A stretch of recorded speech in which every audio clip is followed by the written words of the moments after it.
Bismillahirrahmanirrahim. Assalamu alaykum, hurmatli televizor ko'ruvchilar. Haftalik muhim xabarlar programmamizni ko'rishinglarni qizg'in qarshi olamiz. Men Abdullah Yalqin. Programmamizda bu hafta ichida bo'lib o'tgan Sharq Turkiston va dunyo kun tartibiga aloqador eng muhim xabarlarni huzuringizga sunamiz. Qaynamsizda qitanglar ekranimizda bo'lsin. Taliban bayonotchisi televiziya ziyoratida Uyg'urlar haqidagi savolga duch keldi. Taliban bayonotchisi Suheyl Shahin oldingi hafta Yaponiyaning bir televiziya kanalining ziyoratini qabul qilganda Uyg'urlar haqidagi savolga duch kelgan. Taliban bayonotchisi Suheyl Shahin 1-sentabr Yaponiya TBC televiziya kanalining ziyoratini qabul qilgan bo'lib, u muxbirning Xitoy haqidagi savoliga Xitoy bizning zo'r iqtisodiy fursatga ega qo'shnimiz. Biz Xitoy bilan yaxshi munosabat o'rnatishni xohlaymiz.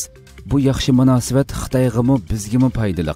Shundaqla yana Yaponiya va boshqa barliq davlatlar bilan yaxshi munosabat o'rnatishni xohlaymiz deb javob bergan.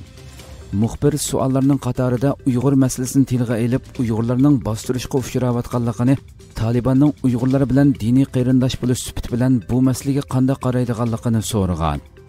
Suheyl Shahin buningga javob berib, bizning siyosatimiz aniq. Biz Afg'oniston zaminida hech kimning boshqa davlatlarga qarshi harakatlar bilan shug'ullanishini xohlamaymiz degan. U javobida yana Uyg'urlarning Xitoy fuqarosi ekanligini, Xitoydagi barliq fuqarolarning qonun oldida barobar bo'lishi kerakligini, barobar hayot va barobar huquqqa erishishi kerakligini ilova qilgan. U so'zda yana biz Xitoyni ziyorat qilganimizda bu masalaga ko'ngil bo'lishini, Uyg'urlarning bexatarligi, fuqarolarning barobarligiga ahamiyat berishini umid qilamiz degan. Xitoy 19 aeroplan bilan Tayvan havo tavalligiga tajovuz qildi. Vatan to'rining bugungi xabarida bildirilishicha, Beijing rejimi Tayvanga qarshi tarixdan buyongi eng chong parakandichilik harakatini qo'zg'agan bo'lib, ba'zi analizchilar Xitoyni Tayvanga ishg'ol qilishga tayyorlik qilyotidi deb qaragan. 19 kurashchi aeroplan bilan qilingan bu qitimliq tajovuzchilik dunyoni sarosimaga solgan bo'lib, Tayvan davlat mudofaa ministrligidan jiddiy bayonot e'lon qilingan. Tayvan tarafning bildirishicha, yakshanba kuni zo'r turkumdagi Xitoy harbiy aeroplani Tayvan havo mudofaa rayoniga kirgan. Davlat mudofaa ministrligining aytishicha, kurashchi aeroplan va yadro iqtidoriga ega bombardimonchi aeroplan qatorliq 19 aeroplan atalmish havo mudofaa farqlantirish rayoni Adizga kirgan. Taybey 1 yildan ko'proq vaqtdan buyon Xitoy havo armiyasining bu orolga yaqin joyda qayta faoliyati bo'lishini ayblab kelgan edi.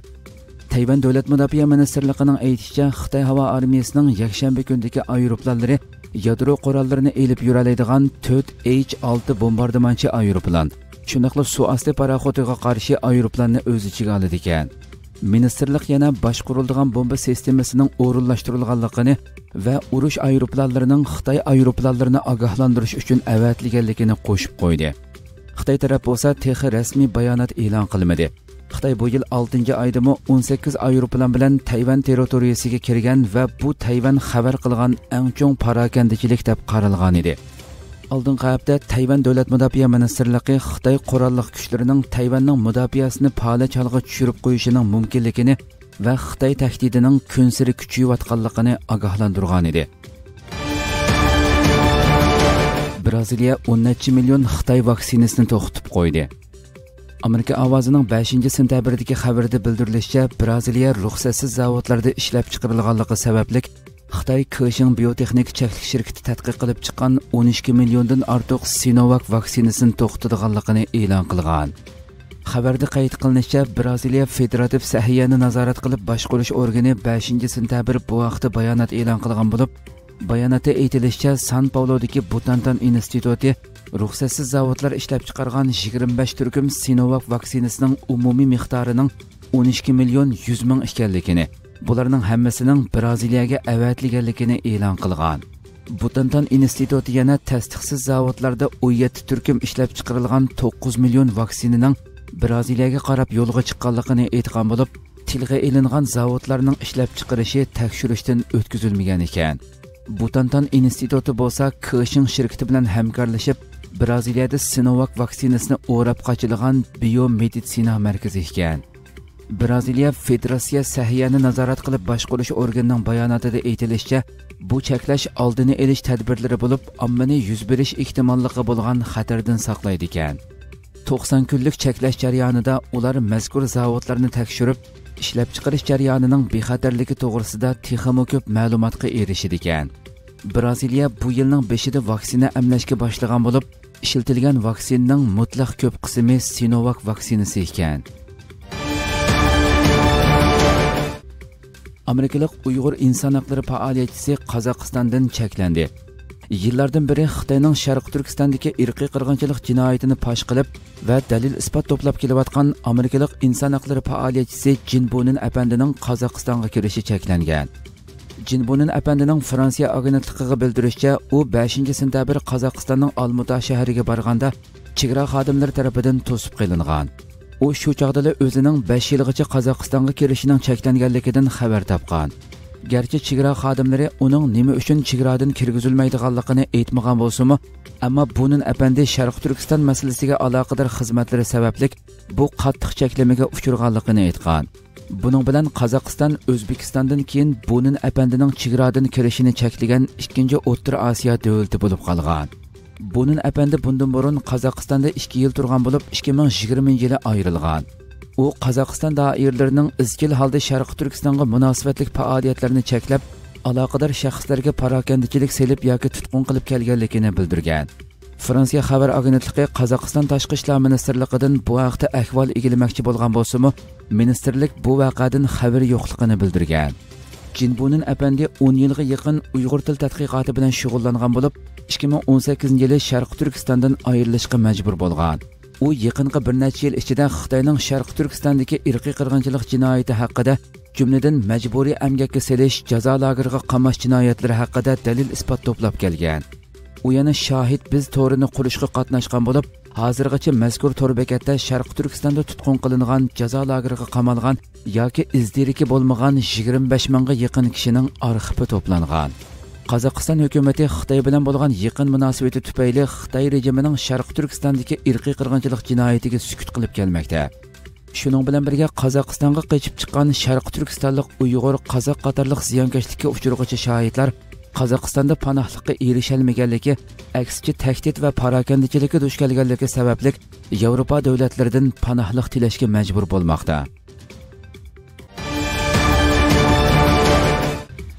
Yaponiyaning keyingi navbatlik bosh vazirining Xitoyga texmo qattiq qo'l bo'lganligi mo'ljallanmoqda. Amerika ovozining xabarida bildirilishicha, Yaponiya bosh vaziri Yoshihide Suga oldingi juma o'zining 9-oyning oxirlaridagi Liberal Demokratchilar partiyasining saylamiga qatnashmaydiganligini e'lon qilgan bo'lib, Yaponiyaning yangi bosh vazirining Xitoyga texmo qattiq siyosat yurgizganligi mo'ljallanmoqda. Xabarda qayd qilinishicha, bu yil 72 yoshga kirgan Yoshihide Suga virusga qarshi tadbirlari va siyosatlari unumli bo'lmaganligi sababli xalqning va shirkatlarning tanqidiga uchirgan va avomning qo'llash nisbati davomli tuvalligan. Uning juma kunidagi bayonoti partiyadagi boshqa nomzodlarning partiya ichida saylam raqobatini osonlashtirgan. Ikki sobiq tashqi ishlar vaziri Fumio Kishida va Taro Kono navbatda Liberal Demokratchilar partiyasining nuqtaliq rais nomzodlari bo'lib, har ikkisi davlat bexatarlik masalasida Xitoyga qarshi kuchli pozitsiyasini tashabbus qilgan. Fumio Kishida oldingi juma muxbirlarga agar o'zi saylanib qolsa, Tayvan bilan bo'lgan hamkorlikni kuchaytirib, erkinlik, demokratiya va qonun bilan idora qilish qatorliq qimmat qarashlarni tashabbus qilganligini, Hong Kongning ishg'ol qilinganligi va Sharqiy Turkistondagi Uyg'urlarning azob-uqubatlarini ko'rib turganligini, Tayvan Xitoyning keyingi nishoni bo'lishi mumkinligini, agar Tayvan bo'g'izida urush portlab qolsa, Yaponiyaning zo'r ta'sirga uchraydiganligini, shunga Yaponiya chet elning tahdidiga taqobil turish uchun mudofaa qurilishini davomli ko'paytirishi kerakligini bildirgan. Yana bir sodiq tashqi ishlar vaziri va sobiq davlat mudofaa vaziri Taro Kono navbatda ma'muriy islohot vaziri bo'lib ishlayotgan bo'lib, umo izchil Xitoyga qarshi siyosatda qattiq qo'l yo'lni tutgan. U bultur avgustda Xitoyni ogohlantirib, agar Xitoy paraxodlari Senkaku oroli atrofidagi harakatlarini davomli kuchaysa, Yaponiya qo'g'dinish qismi zarur tepilganda jiddiy tadbir qo'llanadi degan. Taro Kono bir oydan keyin yana Washington aql ombiri CSIS tarafidan o'tkazilgan Amerika Yaponiya ittifoqdoshlarining 60 yilligini xotalash yig'inida so'z qilib, Yaponiyaning Senkaku orolining har 1 santimetr zaminni qo'g'dashga tayyor ekanligini va Amerikaga ishonganligini, bu orollarni qo'g'dash uchun kurash qilganligini bayon qilgan edi. Ma'lum bo'lishicha, Yaponiya Liberal Demokratchilar partiyasining saylami 29-sentabr o'tkazilgan bo'lib, mazkur partiyaning boshlig'ining yangi bosh vaziri bo'lish asosiy jihatdan aniq ekan. Bayden Xitoy cho'qim Taliban bilan kelishim tuzishga urinyotdi dedi. Hindiston Vaqt gazetining bugungi xabarida bildirilishicha, Amerika prezidenti Joe Biden Pakistan, İran, Xitoy va Rossiya Taliban bilan ba'zi masalalar to'g'risida suhbatlashib kelishim hosil qilish uchun tirishayotdi degan. Reuters agentligining xabariga asoslanganda, Amerika prezidenti Biden Talibanlar Afg'onistonni qo'lga keltirgandan keyin Xitoy, Pakistan, İran va Rossiyaning Afg'oniston masalasida keyingi qadamlik plan tuzayotganligini qayd qilgan. Biden muxbirining Xitoyning Talibanni mablag' bilan ta'minlashidan andisha qilyapsiz degan savoliga javob berib, Xitoyning Talibanlar bilan haqiqatan zo'r masalasi bor. Shunga ular Talibanlar bilan suhbatlashishga urinyapti. Rossiya bilan İran mo shundoq. Shunga men Xitoy Taliban bilan cho'qim kelishim tuzdi deb qarayman. Pakistan, Rossiya va İran mo Xitoyga o'xshash navbatda nima qilishi kerakligini o'ylashyapti degan. Amerika Tashqi ishlar ministrligining bayonotchisi Talibanning vaqtli hukumat e'lon qilganligidan andisha qilayotganligini, Talibanlarning so'ziga emas, balki harakatiga qaraydiganligini aytgan. Amerikani o'z ichiga olgan 7 davlat guruhi Talibanning sobiq Afg'oniston hukumatining zapas boyligiga erishishni cheklash haqida birdaklik hosil qilgan. Mutaxassislarning ko'rsatishicha, agar Xitoy bilan Rossiya Talibanni mablag' bilan ta'minlab qolsa, 7 davlat guruhining Talibanlarga qaratgan iqtisodiy cheklamasi ta'sirini yo'qotadi ekan. Taliban bayonotchisi Zabihullah Mujahid yaqinda Afg'oniston taraqqiyotining kelgusi Xitoyga munosabatlik ekanligini va Xitoyning mu Afg'onistonga zo'r darajada mablag' silishni xohlaydiganligini bildirgan. U Italiya muxbirining ziyoratini qabul qilganda, Xitoy Afg'onistonning qo'shnisi va eng muhim hamrohi, Afg'oniston iqtisodini gullantirish va qayta qurish uchun Xitoyning yordamiga ehtiyojliq degan edi. Xitoy Tashqi ishlar ministrligi bayonotchisi Wang Wenbin Beijingda o'tkazilgan muxbirlarni kutib olish yig'inida Xitoyning Afg'onistondagi yangi hukumat va uning rahbarlari bilan aloqani davomlashtirishga tayyor ekanligini bildirgan. Xitoy Talibanning yangi hukumati haqida ifoda bildirdi. Xitoy Tashqi ishlar ministrligi bayonotchisi Wang Wenbin 8-sentabrdagi muxbirlarni kutib olish yig'inida ifoda bildirib, Afg'onistonning egilik huquqi va zamin butunligiga hurmat qilganligini, Xitoyning yangi Afg'oniston hukumati va rahbarlari bilan bo'lgan aloqani davomlashtirishni xohlaydiganligini bildirgan. Muxbirlar Xitoy Tashqi ishlar ministrligining qarorlik muxbirlarni kutib olish yig'inida yangi Taliban hukumatini e'tirof qiladigan qilmaydiganligini so'ragan bo'lib, Wang Wenbin yuqorqi javobni bergan. Wang Wenbin so'zida yana Xitoy tarafining Talibanning vaqtli hukumat va bir qism muhim rahbarlarini e'lon qilish uchun qilgan o'rinlashtirishlarga davlat ichidagi tartibni asliga keltirish va urushdan keyingi qayta qurish masalasiga intayin ahamiyat berganligini bildirgan. U yana Xitoyning Afg'oniston masalasidagi maydonining izchil aniq ekanligini ta'kidlab, biz Afg'onistonning egilik huquqi va zamin butunligiga hurmat qilamiz. Afg'onistonning ichki ishlariga aralashmaymiz. Afg'oniston xalqiga mos keladigan mustaqil taraqqiyot yo'lini tanlashini qo'llaymiz degan. Amerika prezidenti Biden seshanba kundagi bayonotida Talibanlarning 15 avgust Afg'onistonda hokimiyat beshiga chiqqandan keyin Xitoy qatorliq bir necha davlatning Talibanlar bilan kelishim hosil qilishga urinayotganligiga ishonganligini aytgan edi. Ko'plagan davlatlarda ishlatilayotgan gen tekshirish uskunasining Xitoy armiyasi bilan munosabati borligi oshkorlandi. Reuters agentligining xabarida bildirilishicha, Xitoyning Huada gen texnologiya shirkati BGIning Xitoy armiyasi bilan hamkorligi borligi oshkorlangan bo'lib, bir qism davlatlar bu masalani tekshirishga boshlagan. Xabarda qayd qilinishicha, Huada gen texnologiya shirkati ishlab chiqargan sinoq uskunasi maxsus ayollar va bolalarning gen avrishkisini yig'ishga ishlatiladigan bo'lib, Huada shirkatining bu uskunani Xitoy harbiy qismining tadqiqot organlari bilan birlikda tadqiq qilib yasab chiqqanligi oshkorlangan. Bu masala dunyoning har qaysi joylaridagi nazorat qilib boshqarish o'rinlarining andisini qo'zg'agan.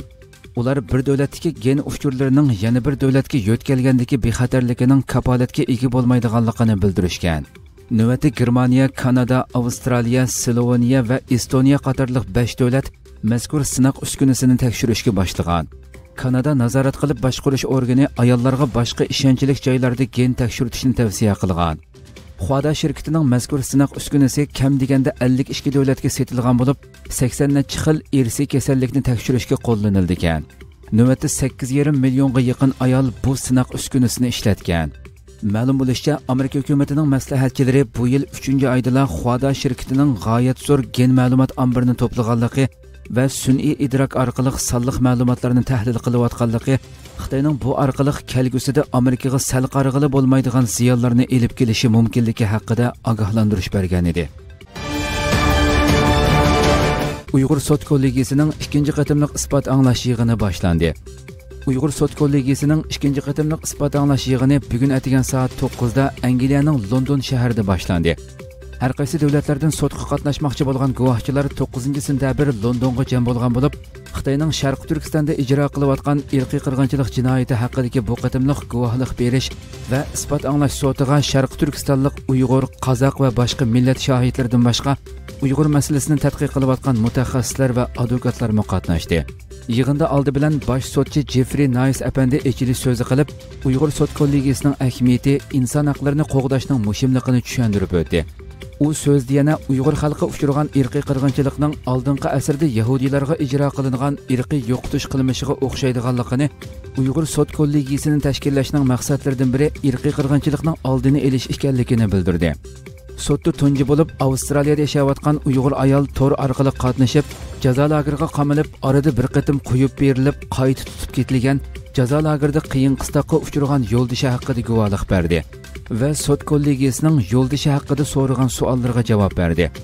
Ikkinchi qadamda Yaponiyada yashayotgan yana bir Uyg'ur o'zining Xitoyga ishlashga majburlanganligi haqidagi tafsilotlar haqida guvohlik berib, Xitoyning Uyg'urlarni bostirish uchun qora qo'lini chet ellarga sunayotganligini yana bir qatim isbotlab berdi.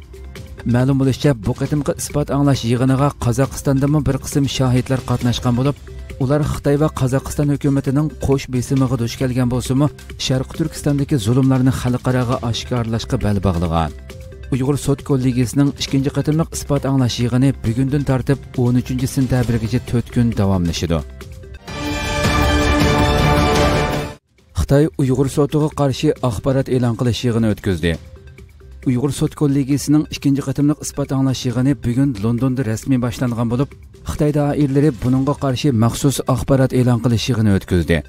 9-sentabr Beijingda 54-qatimliq atalmish Xinjiang masalasi axborot e'lon qilish yig'ini o'tkazilgan bo'lib, nuqtali holda Londonda 4 kun davomlashadigan Uyg'ur sotini ayiblagan. Yig'inda atalmish Uyg'ur avtonom rayonlik hukumatning axborot bayonotchisi Shu Guishang so'z qilib, mazkur sotning xalqaro qonun jihatdan hech qanday asosiy va unumi yo'q. Bundaq bir sotni tashkillash huquqimi yo'q deb jar solgan.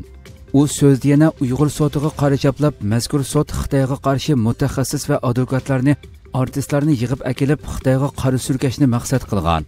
Bu Amerika va G'arb davlatlaridagi Xitoyga qarshi kuchlarning siyosiy pichkisi deb bildirilgan. Xitoy Tashqi ishlar ministrligi bayonotchisi Zhao Lijian 9-sentabrdagi muxbirlarni kutib olish yig'inida muxbirning bu vaqtdagi savoliga javob berib, Uyg'ur sud kollegiyasining asosliq iqtisod manbasining Dunyo Uyg'ur qurultiyi ekanligi, guvohlik berguvchi Dulqin Aysoning terrorchi ekanligi haqida jar solgan. Shundaqla sud kollegiyasining raisi Jeffrey Nice va tadqiqotchi Adrian Zenis qatorliqlarning ismini tilga olib haqoratlagan.